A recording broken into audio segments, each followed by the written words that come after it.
నిన్నటి రోజున ముగించినటువంటి మహానాడు కార్యక్రమాన్ని ఒక్క ముక్కలో ఒక వాక్యంలో చెప్పాలంటే ఆత్మస్తుతి పరనింద అనేదానికి పరిపూర్ణ ఉదాహరణ ఎవరికన్నా కావాలంటే నిన్నటి మహానాడు కార్యక్రమం చూస్తే అందరికీ అర్థమవుతుంది.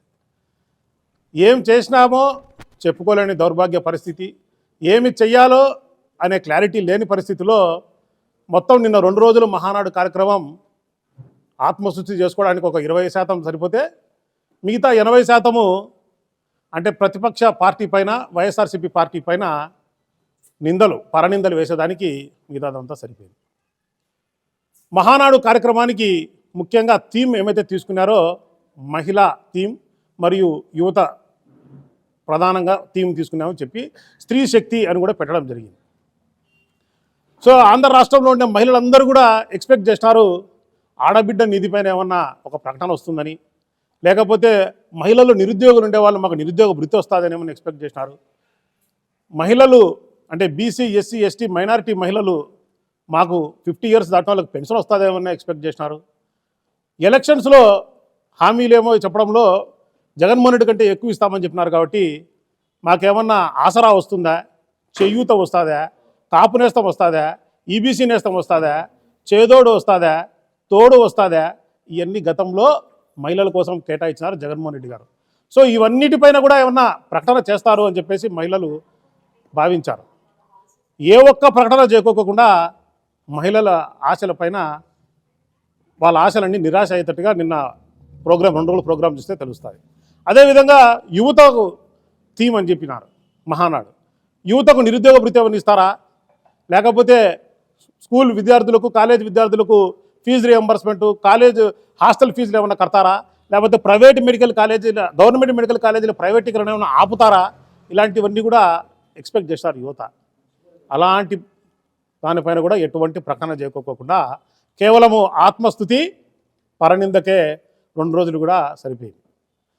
ఆత్మస్తుతి చేసుకున్నారు, ఎవరికి ఇబ్బంది లేదు. కానీ పరనింద అంటే వైఎస్ఆర్సీపీ పార్టీల పైన చాలా అంటే ఆధారాలు లేని నిందలు వేసినారు. దానికి వైఎస్ఆర్సీపీ పార్టీ తరపు నుంచి తీవ్ర అభ్యంతరాలు వ్యక్తం చేస్తాం. ఫస్ట్ ఏంటంటే గొడ్డలి పార్టీ అంటారు. ఎవరు గొడ్డలి పార్టీ, ఎందుకు గొడ్డల పార్టీ, ఎలా గొడ్డల పార్టీ, ఎటువంటి ఆధారాలు లేకోకుండా గొడ్డల పార్టీ. ఇవన్నిటికంటే ముందు ఒకటి తెలియజేస్తాం. వైఎస్ఆర్సీపీ పార్టీ అనేది 2011 మార్చి 12న వైఎస్ జగన్మోహన్ రెడ్డి గారు పార్టీని స్థాపించారు. అంటే ఈ పార్టీకి బాస్ అధినాయకుడు ఎవరంటే ఒక్క వైఎస్ జగన్మోహన్ రెడ్డి గారే. అంటే వైఎస్ఆర్సీపీ పార్టీలో ఎక్స్టెండెడ్ ఫ్యామిలీ అంటే కుటుంబం, చాలా పెద్ద కుటుంబం. దాంట్లో మేమందరం కూడా సభ్యులం. ఈ రాష్ట్రంలో కొన్ని లక్షల మంది సభ్యులు ఉంటాం, మేము కేవలం సభ్యులు మాత్రమే. ఈ పార్టీకి అధ్యక్షుడు కావచ్చు, హోల్ అండ్ సోల్ ప్రొపరేటర్ ఎవరైనా ఉన్నారంటే అది ఒక వైఎస్ జగన్మోహన్ రెడ్డి గారే. ఇప్పుడు ఈ పచ్చ పార్టీలు, పచ్చ మీడియా ఏ రకంగా ఉందంటే వైఎస్ఆర్సీపీ పార్టీ పుట్టినప్పటి నుంచి ఈ పార్టీకి ఆకర్షితుడై జగన్మోహన్ రెడ్డి గారు ఏ తీరున పార్టీ పెట్టారో ఆకర్షితుడై ఈయన రావడం జరిగింది. అంటే ఇక్కడ ఉండే వాళ్ళల్లో అందరూ కూడా వైఎస్ఆర్సీపీ పార్టీలో సభ్యులంటే జగన్మోహన్ రెడ్డి గారిని చూసి ఇంప్రెస్ అయ్యి వచ్చిన వాళ్ళు ఇంతమంది, రాజశేఖర రెడ్డి గారిని ఇంప్రెస్ అయ్యి వచ్చిన వాళ్ళు ఇంతమంది, లేకపోతే మా ఐడియాలజీ జగన్మోహన్ రెడ్డి గారి ఐడియాలజీ ఈ పార్టీతో మేము ప్రజలకు మేలైనా సేవ చేయొచ్చు అని భావించిన వారు ఇంతమంది, లేకపోతే టీడీపీ పార్టీ నచ్చక వైఎస్ఆర్సీపీ పార్టీలో చేరిన వారు ఇంతమంది. సో ఇంతమంది సభ్యులు ఉన్నారు. సో ఇంతమంది మా అందరి ప్రధానమైన అజెండా ఏమిటంటే జగన్మోహన్ రెడ్డి గారిని ముఖ్యమంత్రి చేయడం, తద్వారా ప్రజలకు మేలైన సేవ చేయడం, మా వృత్తి ఏదైతే ఉందో రాజకీయంలో మేము విజయవంతం కావడం, ఇది మాకున్నటువంటి ఒక ఐడియాలజీ. అందుకోసం మేము అందరం కలిసి ఒక పార్టీలో ఉన్నాం. ఇప్పుడు ఉదాహరణకు ఈ పచ్చ పార్టీలు ఏ రకంగా చేస్తానంటే, ఇప్పుడు ఈయన ఒక ఉదాహరణ చెప్తాను. ఈయన పేరు రాజుపాలెం సుబ్బారెడ్డి గారు. ఈయన వైఎస్ఆర్సీపీ పార్టీ పుట్టినప్పటి నుంచి వైఎస్ఆర్సీపీ పార్టీలో ఉన్నాడు. జగన్మోహన్ రెడ్డి గారు కూడా ఈయన చూస్తే ఈయన సుబ్బారెడ్డి అన్న పేరు పెట్టి పలకరించే చనువు కూడా ఈయనకుంది. ఇప్పుడు ఉదాహరణకు ఈయన ఒకరిని మర్డర్ చేసినాడు. మర్డర్ చేస్తాను ఇమీడియట్గా పచ్చ పార్టీలు, పచ్చ మీడియా ఏం చేస్తుందంటే రాజుపాలెం సుబ్బారెడ్డి గారు మర్డర్ చేశారు, జగన్మోహన్ రెడ్డి గారు చెప్తే మర్డర్ చేశారు. ఇంకా ఒక అడుగు ముందుకేసి తాడేపల్లి ప్యాలెస్లో ఈయన జగన్మోహన్ రెడ్డి గారు ప్లాన్ చేసి మర్డర్ చేశారంట. కక్ష ఎవరిది? ఈయనది. ప్రతీకారం ఎవరిది? ఈయనది. ఈయన మర్డర్ చేస్తే జగన్మోహన్ రెడ్డి గారికి ఏం సంబంధం? జగన్మోహన్ రెడ్డి గారి పార్టీ గొడ్డల పార్టీ ఏ రకంగా అవుతుంది? ఇంకొక ఉదాహరణ చెప్తాను. మా సుబ్బారెడ్డి ముగ్గురు కూతుర్లు ఉన్నారు. ఒకరు ఐఏఎస్ అయినారు, ఒకరు ఐపీఎస్ అయినారు, ఒకరు ఐఆర్ఎస్ అయినారు. ముగ్గురు అయినారు, ఒకటే ఎగ్జామ్లో పాసే అయినారు. జగన్మోహన్ రెడ్డి గారు ప్రోత్సాహంతో అయినారని రాస్తారా? రాయరు. సుబ్బారెడ్డి గారు కూతుర్లు ముగ్గురు ఐఏఎస్ ఐపీఎస్ ఐఆర్ఎస్ అయినారు. వాళ్ళు ఎంతో కష్టపడితే అయినారు, లేకపోతే ఈయన ప్రోత్సాహం వల్ల అయినారు, వాళ్ళ కుటుంబ త్యాగం వల్ల అయినారని రాస్తారు. అది కరెక్ట్, అట్టే రాయాలి ఎవరన్నా కానీ. మరి మంచి జరిగితే ఆయనకు, చెడు ఈయన ఎవరిని మర్డర్ చేస్తే, ఉదాహరణకు ఈయన ఎవరిని మర్డర్ చేయలే చెప్తున్నాను, జగన్మోహన్ రెడ్డి గారు తాడేపల్లి ప్యాలెస్లో ప్లాన్ చేశారా? దానికి ఏమన్నా అర్థము పర్థం ఏమన్నా ఉందా? చంద్రబాబు నాయుడు గారికి లోకేష్కి మూతి మీద మీసాలు ఉన్నాయి అంటే మీ పుట్టుక మగ పుట్టుక, మొగోడు మరి రాజకీయం చేయి, అంతేగాని సెకండ్ రాజకీయాలు, ఆడింగల రాజకీయాలు ఎందుకు? ధైర్యంగా వచ్చి చెప్పు, జగన్మోహన్ రెడ్డి గారిని ఎదుర్కోలేను కాబట్టి వ్యక్తిత్వ హననం అనేది చేస్తాను అనేది క్లియర్గా అర్థమైపోతుంది. చంద్రబాబు నాయుడు గారి జీవితం అంతా కూడా వ్యక్తిత్వ హననమే. ఆయన ఈరోజు ఈ పొజిషన్లో ఉన్నాడంటే పార్టీ స్థాపించింది ఎన్టీ రామారావు గారు. ఆయన కృతజ్ఞతగా ఉండాలి కదా. ఆయనను కూడా వ్యక్తిత్వ హననం ఏమంటారు, అనరాని మాటలు ఆయనను, ఎన్టీ రామారావు గారు. మోడీ గారిని మొన్న ఎలక్షన్ వరకు కూడా అనరాని మాటలు, ఆయన కూడా వ్యక్తిత్వ హననాన్ని. పవన్ కళ్యాణ్ని కూడా ఫస్ట్ వ్యక్తిత్వ హననం చేసింది కూడా టీడీపీ పార్టీనే. సో ఆపోజిట్లో ఎవరుంటారో వాళ్ళను డైరెక్ట్గా ఢీకొనలేక ఇట్లా వ్యక్తిత్వ హననం దానికి పాల్పడుతుంది ఈ కూటమి పార్టీ, ముఖ్యంగా చంద్రబాబు నాయుడు, లోకేష్ అని చెప్పి తెలియజేసుకుంటూ, ప్రజలు కూడా విఘ్నులు దయచేసి గమనించండి, ఏ రకమైన చిల్లర రాజకీయం ఈ చంద్రబాబు నాయుడు కూటమి ప్రభుత్వం చేస్తాను. జగన్మోహన్ రెడ్డి గారు ఎవరైనా మర్డర్ చేశారు అనుకోండి, అప్పుడు ఆయన గుడ్డల పార్టీ అన్నా కానీ ఒక అర్థం ఉంది. ఈ పార్టీకి అధ్యక్షుడు బాస్ ఓన్లీ జగన్మోహన్ రెడ్డి గారే. మేమందరం ఎన్ని లక్షల మంది ఉన్నా ఈ పార్టీలో సభ్యులు మాత్రమే. మా అందరి ఏకైక లక్ష్యం ప్రజలకు సేవ చేయాలా, మా ఏకైక లక్ష్యం జగన్మోహన్ రెడ్డి గారిని ముఖ్యమంత్రి చేయాలా, అంతే తప్పనిచ్చి ఇంకా మేమేం చేస్తున్నది ఆయనకు, ఆయన ఏం చేస్తే మాకు సంబంధం ఉండదు. ఇప్పుడు ఉదాహరణ, మరో ఉదాహరణ ఇస్తాను. హెరిటేజ్ భువనేశ్వర్ గారు రన్ చేస్తున్నారు, 1000 కోట్ల లాభం వస్తుంది. కుటుంబం మా పనిచేసే వాళ్ళందరూ మా కుటుంబం నుంచి అందరికి పంచుతారా? పంచరు. డబ్బు ఆమెది. ఎందుకు? బాస్ ఆమె, కంపెనీ హెరిటేజ్ భువనేశ్వరి గారిది.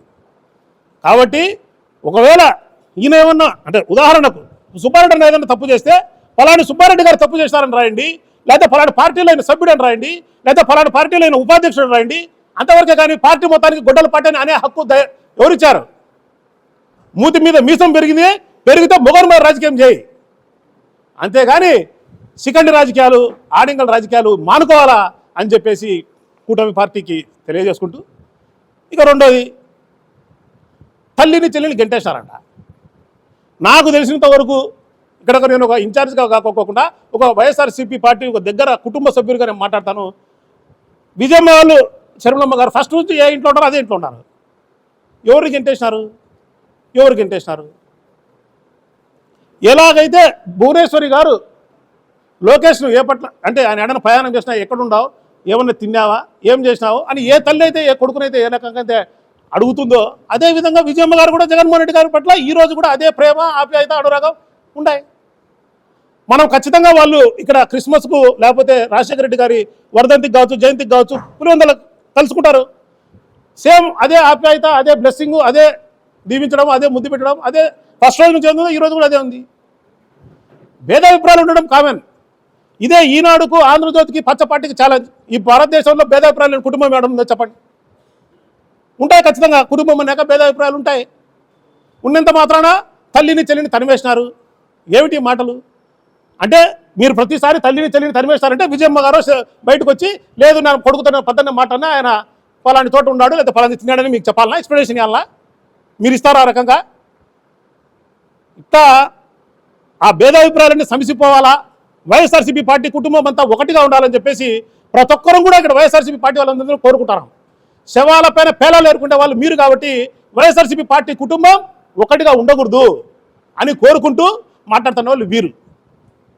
మళ్ళీ మీరు ఏదో పెద్ద ఆ ఫ్యామిలీ గురించి ఒక కన్సర్న్ ఉన్నట్టుగా, ఒక ప్రేమ ఉన్నట్టుగా తల్లిని చెల్లిని తరిమేసినారు.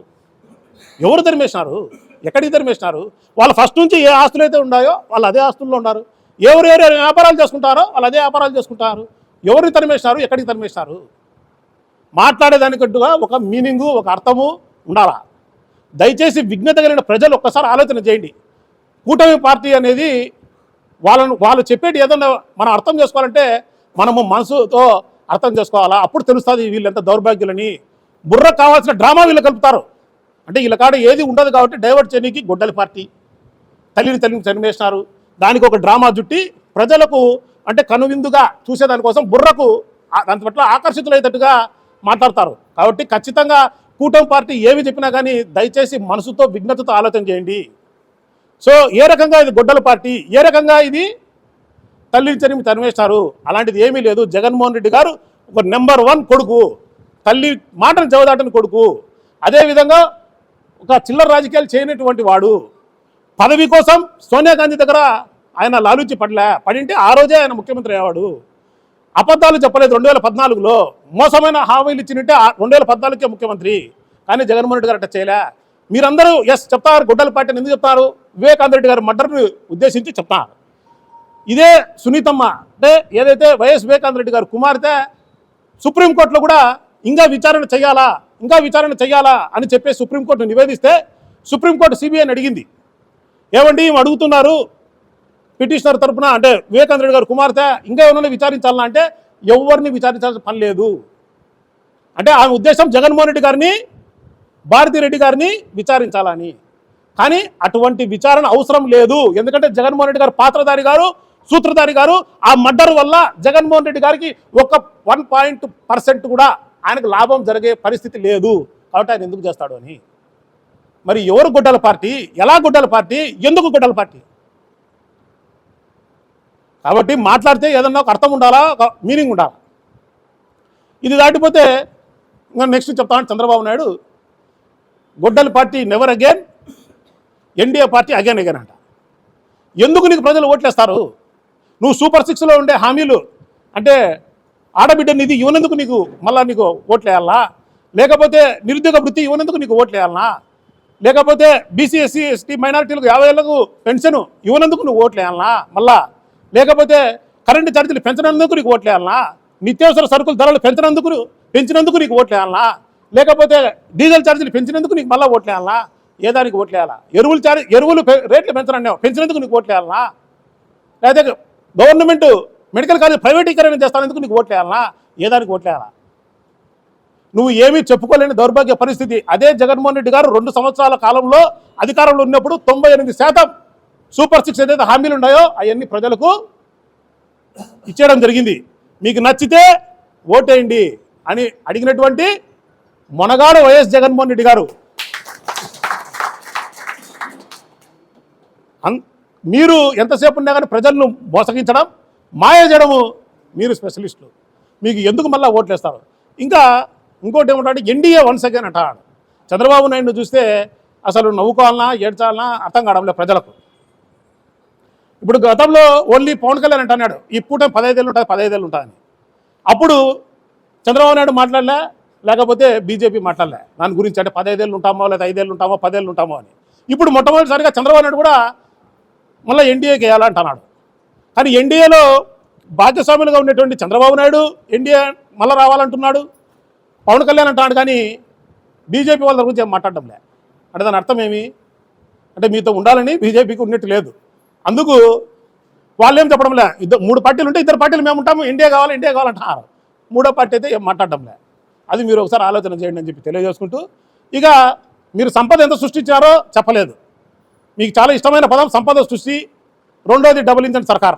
సంపద సృష్టి ఎంత సృష్టించామంటే ఏం చెప్పలే. డబుల్ ఇంజన్ సర్కార్ అంటున్నాం.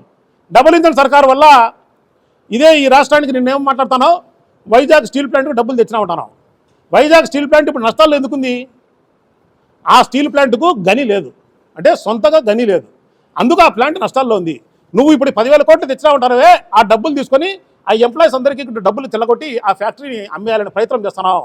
ఎందుకంటే పార్లమెంటులో కూడా ఐరన్ స్టీల్ మంత్రి దాన్ని ప్రైవేటీకరణకే మేము ముందుకు పోతానా అని చెప్పినాడు. తర్వాత నువ్వు పక్కనే ఆర్సిలార్ మిట్టాల్ అనే ప్లాంట్ మన శంకుస్థాపన చేసినావు.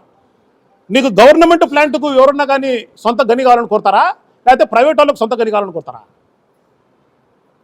అంటే నువ్వు ప్రైవేట్ వాళ్ళకి మీ ఎంపీలందరూ కలిసి స్టీల్ అండ్ ఐరన్ మంత్రికి పోయి ఆర్సిలార్ మిటర్ ప్లాంట్కు సొంత గని కావాలని కోరుతారు, కానీ వైజాగ్ స్టీల్ ప్లాంట్కు సొంత గని కావాలని కోరడంలే. అంటే ఏమి, మీకు ఆడ డబ్బులు వస్తే వాళ్ళు ప్లాంట్ పెట్టాలా, గవర్నమెంట్ అన్ని కూడా అమ్ముకుంటా పోవాలా? వైజాగ్ రైల్వే లైన్ సాధించరామని చెప్తున్నాం. వైజాగ్ రైల్వే లైన్ సాధించిన మాట వాస్తవమే, కానీ అరకు చాలా ఇంపార్టెంట్ కీలకమైన ఏరియాలో ఐరన్ ఓర్ అనే మైనింగ్ జరుగుతుంది. దగ్గర అంటే ఈ రైల్వే ప్యాసింజర్ అంటే మనుషులు ఎక్కితే రైల్వేకి లాభం ఏం రాదు. రైల్వేకి లాభం రావాలంటే ముడి సరుకు అనేది ఎక్కడి నుంచి ఎక్కడికో చోటికి పోతేనే రైల్వేకి లాభాలు వచ్చేది. ఈ రాష్ట్రంలో దగ్గరగా 70% ఐరన్ ఓర్ ఎక్కడి నుంచి పోతుందంటే అరకు నుంచి పోతుంది. అంటే కేకే లైన్ అనేది నువ్వు ముందు విజయవాడలో వైజాగ్లో ఉండేది నువ్వు తీసుకుపోయి ఒరిస్సాలో కలుపుతావు. అంటే ఒక రైల్వే జోన్ ఇచ్చినామని చెప్తానే ఉండవు ఒక పక్క, కానీ దాంట్లో లాభం వచ్చే ఏరియా అంతా, లాభం వచ్చే డబ్బులు అంతా తీసుకుపోయి ఒరిస్సాకు కలుపుతావు. మరి చంద్రబాబు నాయుడుకు ఏమన్నా నోరు ఉందా, నోరు లేదా?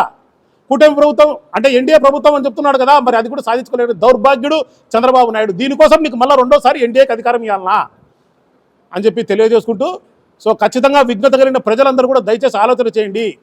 చంద్రబాబు నాయుడు గారు ఏమి చెప్పినా కానీ ఖచ్చితంగా మళ్ళీ ప్రజలను మోసం చేసేదానికి మళ్ళీ వస్తున్నాడు. ఖచ్చితంగా అతనికి చేసిన ఈ 2 సంవత్సరాల్లో మేము ఫలాంది చేస్తామని చెప్పుకోలేని దౌర్భాగ్య పరిస్థితిలో ఉన్నాడు. లేకపోతే రాబోయే 3 ఏళ్లలో మేము ఇది చేస్తామని చెప్పుకునే పరిస్థితిలో కూడా అతను లేడు. కాబట్టి అవతల పార్టీని వ్యక్తిగతంగా వాళ్ళను కించపరిచే కార్యక్రమంలో ఆయన ముందున్నాడు. కాబట్టి దయచేసి విఘ్నులైన ప్రజలు అర్థం చేసుకోండి. ఈ మహానాడు అనేది టోటల్గా అట్టర్ ఫ్లాప్ అయిపోయింది అనేది అర్థమవుతుంది. ఎందుకంటే హైబ్రిడ్ మోడల్ అని పెట్టాడు. ఎక్కడ చూసినా కానీ, ఇప్పుడు ఈ ప్రెస్ మీట్లో చూసినా కానీ మొత్తం కుర్చీలు ఫిల్అప్ అయ్యి ఉన్నాయి. వెనకాల చూసినా కానీ ఈ మేర కుర్చీలు కూడా ఫిల్అప్ కాలే. ప్రతి మండలంలోనూ క్లస్టర్లోనూ ఒకటి పెట్టినారు. పాత ఫోటోలు ఏమో కొన్ని పెట్టినారు. అంటే అంత జనాలలో కూడా కూటమి ప్రభుత్వం పైన విశ్వాసం అనేది రోజుకి సన్నగిల్లుతుంది. సో ఖచ్చితంగా ప్రజలందరూ కూడా దయచేసి విఘ్నులైన ప్రజలు కూడా గమనించాలని కోరుతూ, కూటమి ప్రభుత్వానికి కూడా మీరు ఏదైనా మంచి చేయాలనుకుంటే మంచి చేయండి తప్ప మొగోళ్ళ మీద రాజకీయం చేయండి అని చెప్పేసి మీకు సలహా కూడా చెప్తూ, విజ్ఞప్తి కూడా చేస్తూ ఈ కార్యక్రమంలో పాల్గొన్న వాళ్ళందరూ కూడా పేరు నమస్కారాలు.